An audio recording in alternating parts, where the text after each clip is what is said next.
In 1946, a masked killer would strike fear into the small area of Texarkana. Just as quickly as these attacks started, they stopped. This unsolved case has inspired movies, books, and ghost stories. In my opinion, this story is eerily similar to that of the Zodiac Killer. The first reported attack was on February 22nd, 1946. Just before midnight, 25-year-old Jimmy Hollis and 19-year-old Mary Larry were sitting in Jimmy's car on what many refer to as a lover's lane. An unknown man with a cloth mask over his head approached the car. The man shined his flashlight into the car window. He told the couple, "I don't want to kill you, so do what I say." He ordered them both out of the car at gunpoint. The assailant ordered Hollis to remove his pants, and when he did, the man hit him twice with his gun, fracturing his skull and knocking him unconscious. He then turned his attention to Mary. She quickly told him they did not have any money, in hopes this would deter the attacker. It did not. The hooded attacker told Mary to run. Mary ran along the road until she found a vehicle. The vehicle was empty, and again she would be face to face with the hooded man. He would beat and sexually assault Mary, who was lucky enough to once again be able to run to a nearby house. The residents would call the authorities. Jimmy regained consciousness and was able to flag down a passing car. Both would be hospitalized, but luckily they would make a full recovery. Unfortunately, this would not be the case for the hooded man's future victims. When questioned by authorities, both Jimmy and Mary stated the attacker was about 6 feet tall, but that seemed to be the only thing they agreed on. Jimmy claimed the man was a tanned white man, while Mary claimed he was a light-skinned African American. The discrepancies in the stories caused investigators to believe Jimmy and Mary in fact knew their attacker, but for some reason were covering for him. On March 24th, 1946, a passing car driving down Highway 67 in Texas would find a car parked on the road, again considered a lover's lane.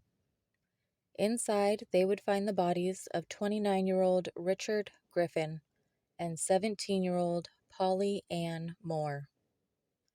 Richard was found on his knees, slouched over, with 2 gunshot wounds. Polly was found in the back seat. She was shot once in the back of the head. Investigators believed Polly was killed outside of the vehicle due to a patch of blood found outside.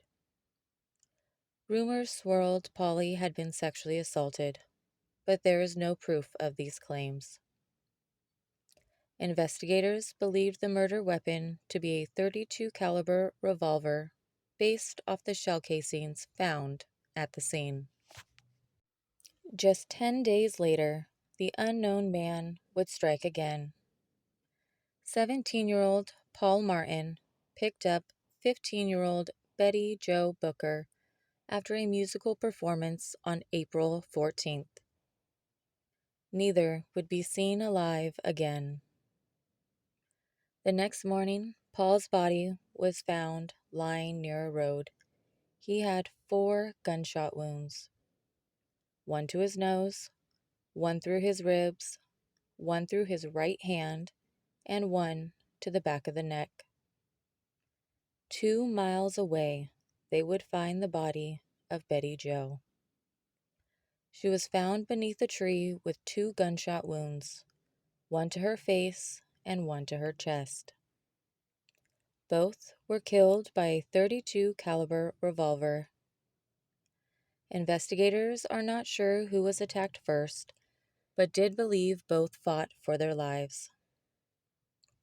So, how did Paul and Betty Jo end up 2 miles away from each other? How did Betty get 3 miles away from the car while Paul was found 5 miles away? Did the killer drive the vehicle away and ditch it?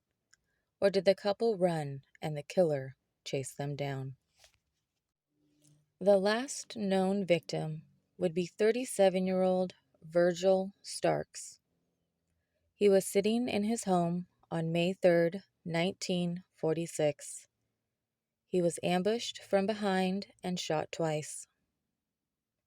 The killer stood outside the home and fired through a closed window. The sound of the busting glass caused his wife, 36-year-old Katie Starks, to come running into the room. Seeing her husband dead, she immediately grabbed the phone to call authorities. The unknown attacker would again raise his weapon, shooting through the same window, striking Katie twice in the face. Katie was injured but refused to go down without a fight. Knowing the killer was at the back of the house, she ran out the front door.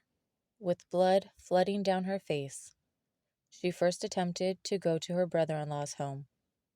When she found the home empty, she ran to a neighbor's house. When she reached the house, she uttered, "Virgil's dead," before collapsing to the floor. The neighbor, A.V. Prater, and Elmer Taylor, another neighbor, Prater signaled for help, took Katie to the local hospital, where she underwent surgery. Miraculously, she survived. Now, this was 1946, and investigations were spotty at best. Multiple agencies at state and federal level worked on this case, each investigator and agency having their own opinions and beliefs. One investigator believed the Stark attack was not linked to the other attacks because the gun used in that attack was a .22 caliber rifle. So did the hooded man own multiple guns, or were there two killers at large? A flashlight was found at the Starks' crime scene, which we know from the first attack the hooded man liked to use to blind his victims. I don't think it's a far stretch to believe a masked killer shooting couples would have more than one weapon. But to these investigators, it seemed unlikely. Mary would offer her help to investigators after the other attacks, but was only met with scrutiny, as authorities still believed she knew the identity of the killer but was protecting him. They seemed to heavily doubt Mary and questioned her story much more so than Jimmy. Police would offer a $500 reward after the attack on Mary and Jimmy, but all this did was send them on a wild goose chase with over 100 false leads. As more attacks happened, the reward was raised until it reached $10,000. On top of the 100 false leads, multiple people falsely admitted to committing the crimes. Throughout the whole investigation, nearly 400 people would be arrested. All would be cleared. Locals lived in fear and were hyper-vigilant of any suspicious activities. This would lead to a vigilante mentality, with locals chasing down anyone seen doing anything slightly suspicious. Leads soon stopped coming in, and the attacks came to a sudden halt. The case would go cold. The most common reason for killings like these to abruptly end is the attacker dies, goes to prison, or moves away. So who was the Phantom Killer of Texarkana? Was he an opportunist killer preying on young victims? Or did he specifically target his victims? Did he have one targeted attack and randomly attacked others to throw off authorities? Could this killer be linked to the Zodiac Killer, who terrorized Northern California from 1968 to 1969. While there is no evidence that these two killers are linked, the attacks are strangely similar. We may never know the true identity of the Phantom Killer of Texarkana.